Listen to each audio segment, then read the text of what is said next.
this lecture is especially significant because it comes 1 month after the inaugural policy dialogue on industrialization through innovation, which we co-hosted with the Department of Trade, Industry and Competition, whose main objective was to strengthen the link between innovation and industrialization.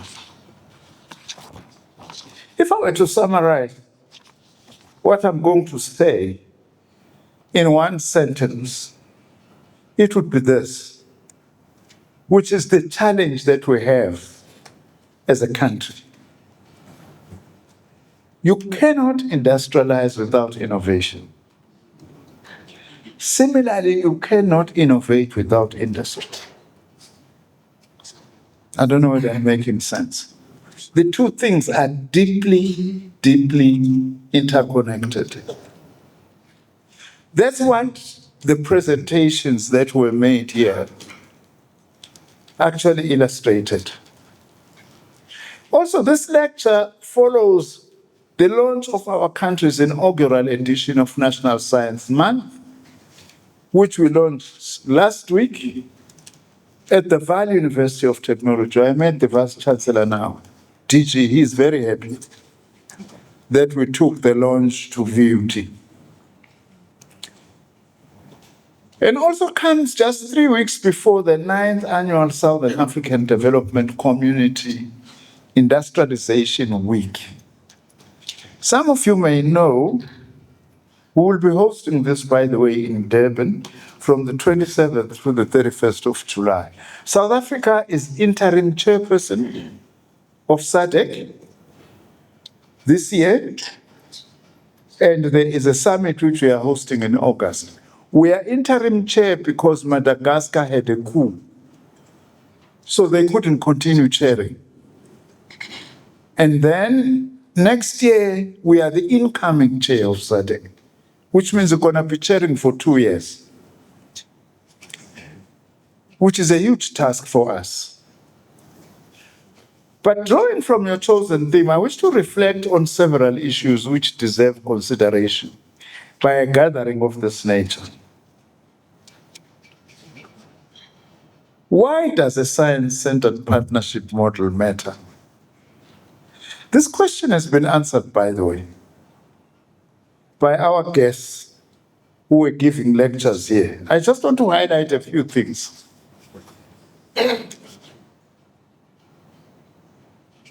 It's generally accepted among scientists, public policy makers, and leaders of industry that in the 21st century, scientific advancement and technological innovation are the main drivers of industrialization, including creation of new industries, as well as inclusive growth. And I like this emphasis from these lectures about inclusivity. There is no more important a concept in South Africa than inclusivity, given the history of our country and where we want to go. Inclusivity, by the way, is in terms of race, is in terms of gender, is in terms of socio-economic status, hence the importance of promoting grassroots innovation, as well as persons with disabilities, which is a section of our population we tend not to talk much about. And in fact, statistics indicate they constitute between 4 and 6% of our population.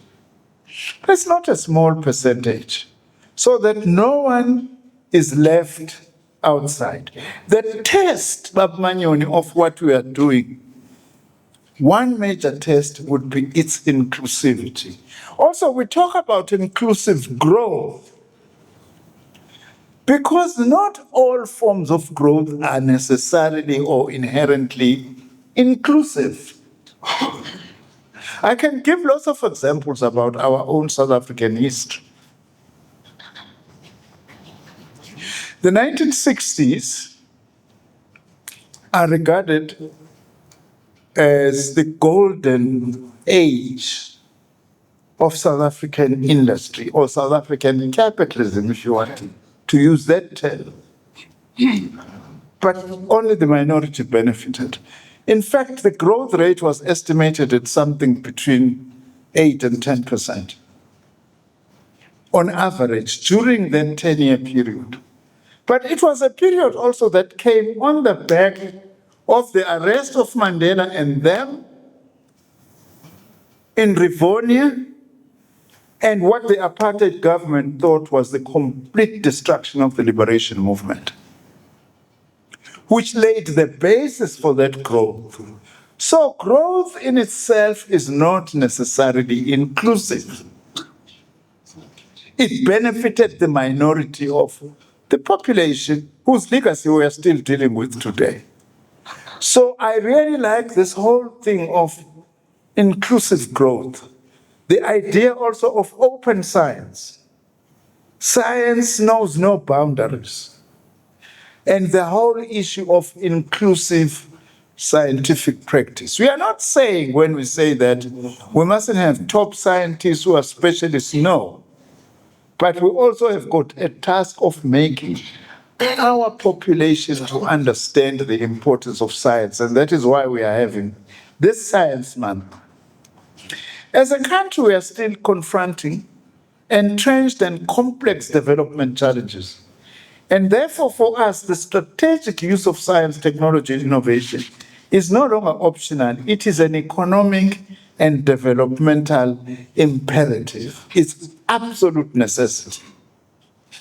At the same time, private sector research, driven solely by commercial interests, may not adequately address the developmental priorities and public good objectives central to South Africa's socio-economic context. We must make these things to talk to each other. A science-centered public-private partnership model is therefore essential to bridge this gap. Such a model should align public oversight and academic rigor with private sector capital, commercialization capability, and agility. Most importantly, it should place scientific research at the center of national development. The current research landscape shows why this shift is necessary. My lesson now is what now? Is my 7th year as Minister of Science. What I have learned over the last 7 years is that without these key role players, academia, research institutions, industry, and government working together and creating an ecosystem, we will not be able to work together. One of the things I've given the National Advisory Council on Innovation, the task, is to say it's clear to me that one component that we are missing in our ecosystem is science parks. It's science parks. I've had a very good discussion with SASO. I'm visiting them, my last Science Month activity on the 31st of July, to say, how can we build a science park at SASO? By the way, it's very interesting. Zama, you were talking about the Jules, our electric car, that was never be. But also our other innovation was SASO, albeit under apartheid. Because of sanctions, apartheid and our scientists came up with extracting oil from coal. It's a unique South African technology.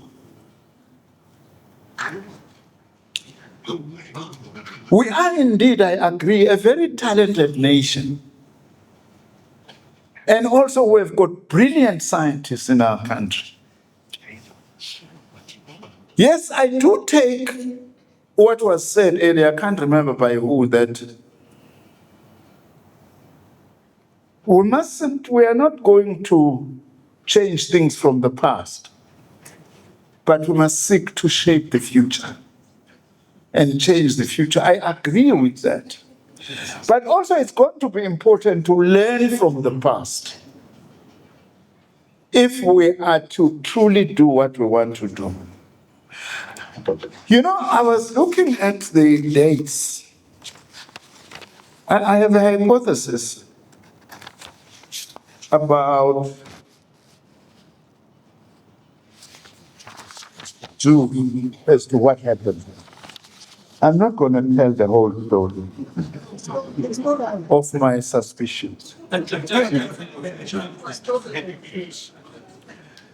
In my early days as Minister of Science, I asked this in the department. Where are the researchers who were part of developing our electric vehicles? 6 of them work for Tesla.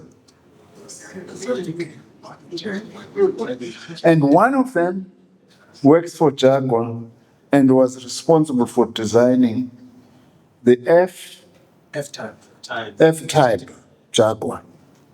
Now, you can see where my suspicion is. That Tesla may as well be a South African-born project, not because of the owner. Not because of the owner. Well, we political people sometimes we can be very conspiratorial. Because part of this, I ask myself an uncomfortable question. Is there no relationship between the collapse of our electric vehicle and the rise of Tesla? Now, I was talking to the CEO briefly of the Human Sciences Research Council. I see she's gone now. I know that she has got little kids. Not so little, but anyway. I said, when I'm listening to our guests from Princeton University, we do need to write the history of science in South Africa, including the history of the Jews, our electric vehicle. What happened?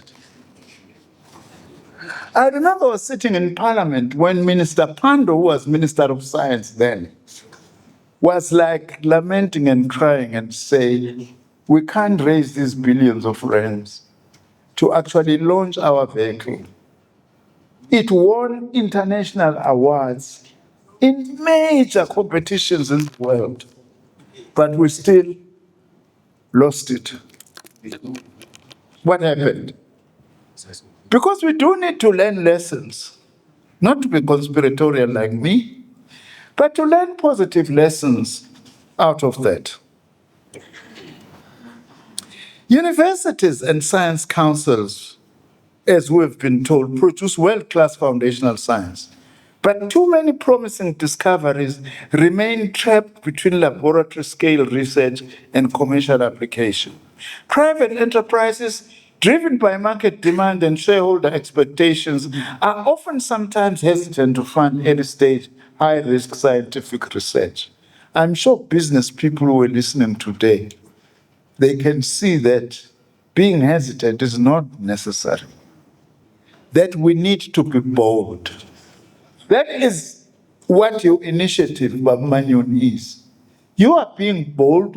We are providing a platform for business to partner with science, with academia, to produce new innovations.